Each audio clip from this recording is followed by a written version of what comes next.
Fala pessoal, sejam todos bem-vindos a mais um vídeo aqui neste canal. Antes de mais nada, fazendo aquela solicitação que eu sempre peço para vocês, deixa um player aqui embaixo, clica no botãozinho de gostei. Se você não for inscrito, clica aqui no botãozinho de se inscrever. E já é inscrito, verifica aqui, ó, se o sininho está ativado para receber todas as notificações de novos vídeos. Bom, ainda falando aí da nossa playlist de toxicologia e perícia, eu vou trazer para vocês hoje falando um pouquinho sobre a ciência por trás da adulteração de produtos. Então, não esquece de dar o gostei, não esquece de se inscrever, de deixar seu comentário.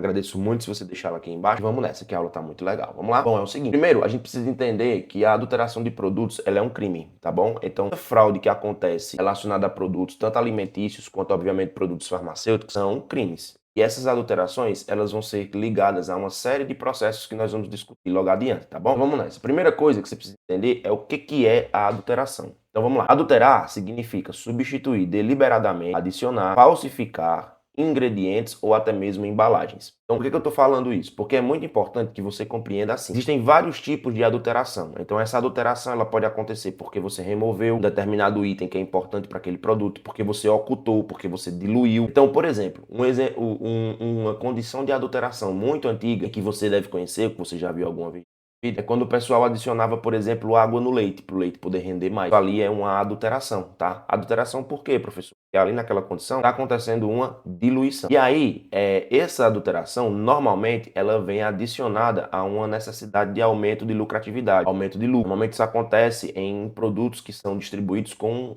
certo rigor de controle de qualidade, como alimentos, medicamentos e cosméticos. Obviamente que quando a gente fala de medicamentos eles já têm assim uma característica muito grande de controle de qualidade. Então qualquer coisa que aconteça durante o uso desse produto e essa adulteração é considerado crime. Vale lembrar, minha gente, que nós estamos vivendo aí uma onda, não sei de onde é que você está me assistindo, mas a gente vive uma onda, por exemplo, daquelas canetas emagrecedoras, né? E aí o pessoal, por conta do custo da tecnologia, acaba acaba comprando esses produtos de fora, comprando esses produtos aí utilizando vindo de fornecedores que nós não conhecemos. Então, tudo isso pode ser provindo de uma adulteração, trazendo, consequentemente, riscos à saúde, né? O que é que o Código Penal brasileiro fala sobre a adulteração de produtos? Bom, ela diz, lá no artigo 272, que a adulteração de alimentos tem uma pena de 4 a 8 anos de reclusão. E no artigo 273, a adulteração de medicamentos de 10 a 15 anos, sendo essa adulteração de medicamentos um crime, portanto, hediondo. E esses crimes hediondos, eles são considerados crimes inafiançáveis, insuscetíveis de graça ou de anistia. Então, uma vez que você foi condenado, foi comprovado que você adulterou um medicamento, por exemplo, isso faz com que você tenha que cumprir a pena em reclusão. Um detalhe.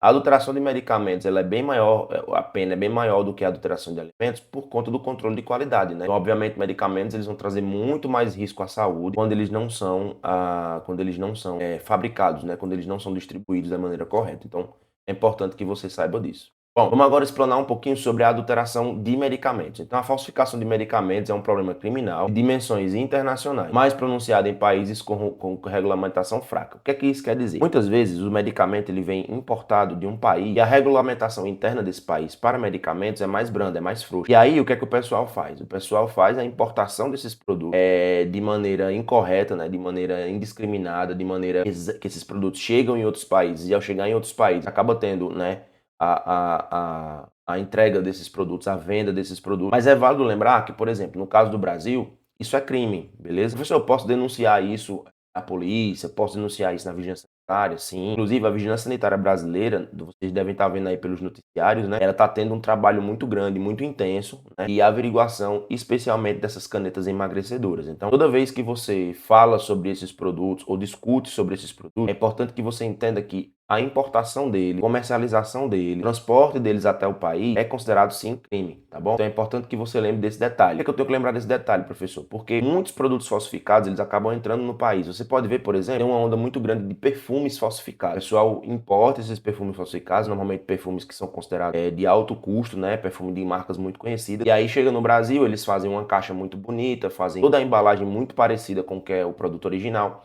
mas na verdade são produtos falsificados. Eu não estou aqui a dizer que todo produto que você vê lá é um produto falsificado. Eu estou dizendo que existem essas falsificações, você deve estar muito atento a esses produtos quando você vai consumi-los, tá bom? Então, segundo a Organização Mundial de Saúde, em média 808 produtos falsificados foram encontrados em 118 países no ano de 2019, ou 2009, perdão. Quais são os fatores e os alvos da falsificação? Primeiro, falsifica porque falta uma legislação adequada, então no Brasil é muito mais difícil você conseguir fabricar essas falsificações aqui. Ah, professor, mas ainda existe. Sim.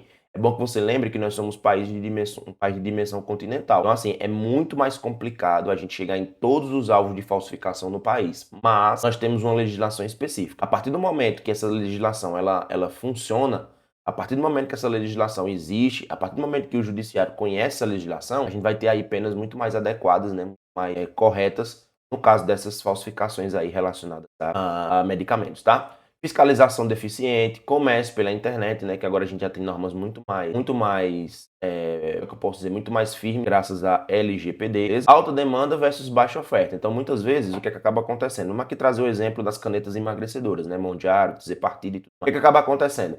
A demanda por esses produtos é muito alta, mas a oferta é baixa. Então, o que é que acontece com o preço? Ele sobe. Então, é muito caro. E aí, pelo fato de ser muito caro, as pessoas acabam recorrendo a falsificações. Mas, nesses casos aqui, essas falsificações, elas, logicamente que falsificação em nenhuma condição é correta. Mas, nesses casos aqui, é ainda pior, porque nós estamos mexendo com qualidade de saúde desses pacientes, né? Características relacionadas a esses pacientes. Então, é muito complicado que a gente consiga trabalhar sem que haja nessas condições aí, né, um uso correto desses produtos, desses medicamentos, tá? Quais são os principais alvos de falsificação? Disfunção erétil, hormônios e esteroides, anorexígenos, antibióticos e analgésicos. Normalmente, produtos que têm um ticket médio um pouco mais alto e vão tratar ali patologias bem específicas, tá bom? Quais são os tipos de fraude? Muitas vezes vem sem princípio ativo, concentração errada, embalagem falsa, validade adulterada. Aqui, especialmente a parte de concentração errada, pode fazer com que o paciente, por exemplo, faça a ingestão de um produto com uma concentração acima do permitido ou acima do ideal. E aí, essa concentração acima do ideal faz com que esse paciente tenha muito problema quando se relaciona com o ajuste de dose ou com o medicamento em questão. Então, a Anvisa ela instituiu mecanismos como código de barras obrigatório, tinta reativa, embalagem e o Sistema Nacional de Gerenciamento de Produtos Controlados, no caso, para gerenciar esses medicamentos. Vale lembrar que aqui existem outros mecanismos, como, por exemplo, o MS, quem não sabe o que é o MS, é o código do Ministério da Saúde para aquele fármaco, tá bom? Algumas características da caixa, como, por exemplo, a raspagem, você consegue raspar ali com metal, para saber se aquela caixa realmente ela é oficial. Então, todos esses mecanismos eles são colocados para a gente identificar se aquele produto é alvo de falsificação ou não. Aqui eu vou trazer alguns casos para vocês, para a gente poder entender, né, trazer esses casos para a nossa prática e você compreender qual a importância de nós termos, né, esse controle relacionado a medicamentos. Então, o primeiro caso é o dietileno glicol, o DEG. O dietileno glicol, ele é um solvente orgânico muito utilizado como anticongelante. Professor, o que é anticongelante? Você já viu aqueles aditivos de carro que a gente coloca no radiador? Pronto. Muitos daqueles aditivos têm dietilenoglicol, certo? E o seu metabólito é o HEAA, que causa toxicidade renal e neurológica. Esse HEAA, né, ou a via metabólica do dietilenoglicol, ela é muito parecida com a via metabólica do etanol. Só que os produtos são diferentes, sabe? Então o que é que acaba acontecendo? Esse acetaldeído aqui, ó, que é o acetaldeído proveniente do dietilenoglicol, ele é extremamente tóxico. Ele acaba se acumulando no organismo e uma vez que ele se acumula no organismo, acaba gerando uma toxicidade renal e neurológica quase que irreversível, tá bom? Bom, em 1937 nos Estados Unidos foi feito um elixir de sulfanilamida. Para quem não sabe o que é sulfanilamida, ela é um antibiótico que na época era o único disponível. Então, com 72% de dietilenoglicol causando 107 mortes, a maioria crianças. No Haiti, em 95, um xarope de paracetamol também contaminado com dietilenoglicol, crianças mortas. E no Panamá, em 2006, um xarope para tosse também com dietilenoglicol causou múltiplos óbitos, inclusive de crianças também, por insuficiência renal. Então percebe que você não vai saber se tem esse produto, né, do medicamento, né? Vai consumir na inocência de que ali está tudo certo, mas na verdade esse produto aí pode estar contaminado, né? E é lógico, existem porcentagens que esse produto pode estar em um determinado medicamento, em um determinado produto? Pode, não é comum, mas ele tem que estar muito bem controlado. Por isso, gente, que a indústria farmacêutica ela tem um controle muito expressivo de tudo que acontece dentro dela, tá bom? Justamente para evitar problemas. Existe um caso no Brasil chamado Celobar, foi o que aconteceu aqui. Então, em 2003, o Celobar, que é uma suspensão de sulfato de bário. Professor, para que serve essa suspensão de sulfato de bário? Ela é um contraste radiológico. Então, o paciente toma essa suspensão de sulfato de bário para gerar um contraste diante de uma radiografia, por exemplo. Você vai conseguir visualizar esse contraste radiológico. Então, causou a morte de pelo menos 21 pessoas em Goiás. Eu não sei, alguém me corrige aqui nos comentários, eu não sei se foi Goiás também a tragédia do Césio, né? Por que eu tô dando relação, né? Porque contraste radiológico, Césio, então tem uma característica aí. Então, o laboratório Enila provavelmente usou carbonato de bário para reduzir os custos, diferente do sulfato de bário. Só que qual é o problema? O carbonato de bário, quando ele chega em contato com o ácido clorídrico, então, ó, HCl, BaCO3, o que é que ele acaba fazendo, né? Ele acaba liberando a seguinte reação. Ele vai liberar aqui, olha só, CO2 mais água, tá? Mais Ba2+, mais Cl-. A reação aqui pode acontecer. E aí, esse bário aqui, ó, ionizado, né, Ba2+, ele é extremamente tóxico. E aí foram relatados 86 casos suspeitos, 16 óbitos em menos de 24 horas. A justiça decretou falência do laboratório e indicou os responsáveis. Então, perceba que é muito perigoso, tá? Muito, muito perigoso.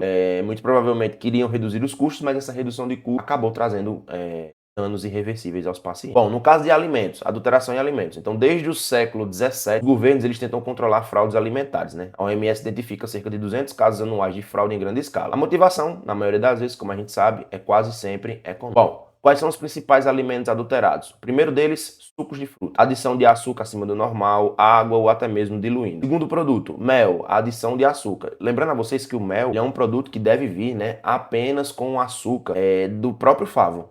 Né, do próprio favo, só para a gente poder compreender. Então, nesse caso aí, o mel, ele tem uma adição de açúcar, ele está incorreto, não pode existir essa adição, tá bom? Ele tem que vir apenas com açúcar do nosso queridíssimo mel em si. Carne, substituição por carne mais barata ou até mesmo modificando o tipo de corte, né? Leite, adição de água, produtos para mascarar o sabor quando estragado, azeite de oliva, misturar com óleos mais baratos, vinho, diluição com água, soja, modificação genética não declarada, né? Sabe que existem os transgênicos no Brasil, mas existe uma modificação que normalmente o pessoal pode fazer para trabalhar com um tipo de soja ainda mais. Alguns casos emblemáticos relacionados em alimentos. Então, no Sudão 1, no molho inglês. Em 2005, corante carcinogênico Sudão 1 foi encontrado em molho Worcester nos Estados Unidos. Mais de 400 produtos foram recolhidos no maior recall britânico da história. Melamina no leite. Em 2008, mais de 700 toneladas de leite adulterado com melamina. 300 mil pessoas foram expostas, 6 bebês foram mortos e 800 pessoas hospitalizadas. Estou em 2 penas de morte. Ureia e formol no leite. Inclusive, eu vou falar sobre formol nas tintas de cabelo, né?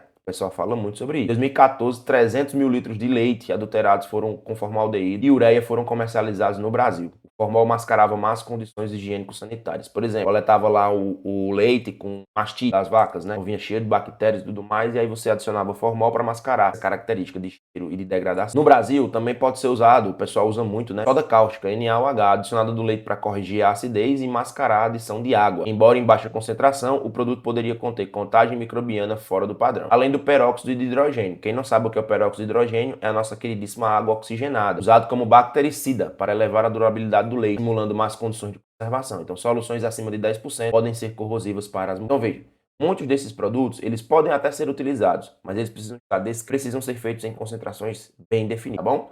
Para que não haja dano ao usuário. Nitratos, sulfitos e bromados. Então, nitratos em carne são proibidos em carnes frescas. Eles são utilizados para mascarar, né, algumas condições, amolecer a carne, por exemplo. Então, por exemplo, metamoglobina e nitrosamina são mutagênicas e carcinogênicas. Certo? Então, se você colocar demais, isso acaba acontecendo. Os sulfitos, eles devolvem a cor vermelha à carne deteriorada, causam espasmos bronquiais de 3 a 8% dos asmáticos. E o bromato de potássio, ele é proibido em pães, podendo causar insuficiência renal irreversível e surdez. O pessoal adultera de todas as formas. Já em cosméticos, o que a gente tem? A Anvisa, ela permite apenas 0,2% de formaldeído como conservantes em cosméticos capilares, o que é muito pouco. Então, a maioria do pessoal acaba retirando o formaldeído, né? Recentemente, inclusive, a Vigilância Sanitária aprovou uma resolução em que ela retira formaldeído completamente e alguns, né, dos maiores produtos cosméticos, né? Porém, salões de beleza acabam utilizando ilegalmente como alisante capilar para manter esse alisamento mais duradouro, né? Formaldeído é classificado como um carcinogênico humano, certo? Causa irritação respiratória, dermatite, necrose em altas concentrações, podendo causar problemas pulmonares, tá? A RDC 36 de 2009 proibiu a venda de formol a 37% em farmácias, supermercados e drogarias, sendo agora uma substância controlada, se eu não me engano, pelo Exército Brasileiro. Bom, em bebidas alcoólicas, as fraudes elas buscam burlar a legislação tributária, né, mas afetam diretamente a saúde pública. Inclusive, recentemente, nós tivemos alguns casos no Brasil, a adulteração de bebidas com metanol. Quem não sabe, o metanol é mais barato do que o etanol, consequentemente, ele consegue ser utilizado ali de maneira mais, digamos que discreta, você não consegue perceber a presença do metanol na bebida. E aí o metanol ele é produzido naturalmente na fermentação, mas as bebidas clandestinas podem estar muito acima do limite legal. A biotransformação dele faz com que ele gere formaldeído, que é tóxico, né, um aldeído que é tóxico, além do ácido fórmico, causando acidose metabólica, lesões oculares, degeneração hepática, renal e morte. Vamos aqui a alguns casos. República Tcheca em 2012, 20 mortes em 2 semanas, bebidas com metanol acima de 20% foram banidas. Estônia em 2001, 68 mortes adulteradas com metanol.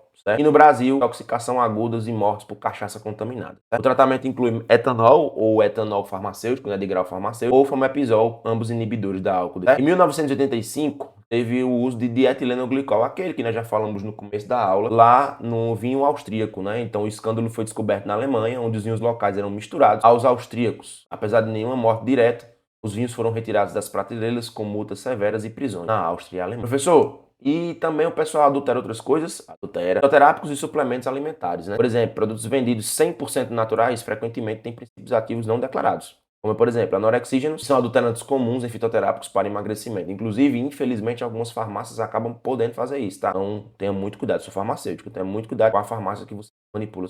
Embora elas tenham que atender legislações sanitárias bem rigorosas. Sildenafila, né? Alertou sobre suplementos sexuais, como, por exemplo, contendo sildenafila em doses muito altas, o que não pode acontecer. Butramina foi retirada do mercado em 2010 por riscos cardiovasculares graves, mas ainda é vendida ilegalmente pela internet, embora ela seja hoje um medicamento muito bem utilizado dentro das farmácias, então um medicamento industrializado, com características definidas, mas a gente tem que ter cuidado com adulterações dela em outros produtos. Esteroides anabólicos, né, que podem estar contidos em alguns suplementos e não estão declarados. Então, importante que alguns produtos adulterados a mais, né, pasta de dente, né, podem ser adulteradas com dietilenoglicol e algumas delas podiam conter lidocaína. E alguns brinquedos, como por exemplo, alguns desses brinquedos, foram retirados por quê? Porque a cola decompunha em GHB, que causa sono, né? E aí algumas crianças acabavam entrando em coma porque é o mesmo princípio ativo, a mesma condição que se usa no Boa Noite Cinderela. Professor, e como é que a gente detecta, né? Quais são as estratégias que a gente utiliza quimicamente para detectar a presença dessas substâncias? Primeiro, é sempre importante fazer uma inspeção visual para saber as características visuais desse produto. Segundo, você vai utilizar técnicas analíticas, digamos assim, bem específicas, como HPLC, cromatografia líquida de alta eficiência, cromatografia gasosa, acoplado ou não a espectrometria de massa, espectroscopia do infravermelho, ressonância magnética nuclear, até mesmo eletroforese. É importante lembrar que essas técnicas elas podem ser utilizadas separadamente ou elas podem ser utilizadas em conjunto. Então, a depender do que a gente vai fazer, essas técnicas elas podem ser utilizadas de maneira mais ou menos eficiente quando juntas ou até mesmo separadas, tá bom? Depende muito da caracterização analítica. Então, qualquer produto hoje pode ser alvo de adulteração. Não há uma solução padronizada, tá? E aí, para que isso aconteça, é necessário que haja uma infraestrutura, tanto interna quanto também externa. Por exemplo, uma legislação mais rigorosa, com leis claras e penas proporcionais à adulteração, fiscalização mais efetiva, investimento em tecnologia analítica para a gente conseguir detectar a adulteração desses produtos mais rápido, proteção ao consumidor. Essa parte de tecnologia analítica é importante às universidades, por quê? Porque dentro das universidades a gente consegue métodos cada vez mais específicos, mais rápidos, de identificação, por exemplo, desses produtos adulterados. Inclusive, na Universidade Federal da Paraíba, durante esse boom aí do metanol, vários métodos foram descobertos e patenteados para a descoberta de metanol na bebida alcoólica de maneira mais rápida e mais prática, beleza? É muito importante que você tenha isso em mente. Bom, galera, agradeço você ter ficado em mais um vídeo aqui comigo. Um grande abraço. Não esquece de deixar um gostei, de hypar esse vídeo se você puder. Deixar seu comentário aqui embaixo, sugestão de novas aulas para eu gravar. Vem aí uma nova sequência de aulas bem bacana. Eu vou colocar aqui para vocês também, no mesmo formatinho que eu coloquei essa ali, toxicologia. Então é isso, galera. Um grande abraço e até o próximo vídeo.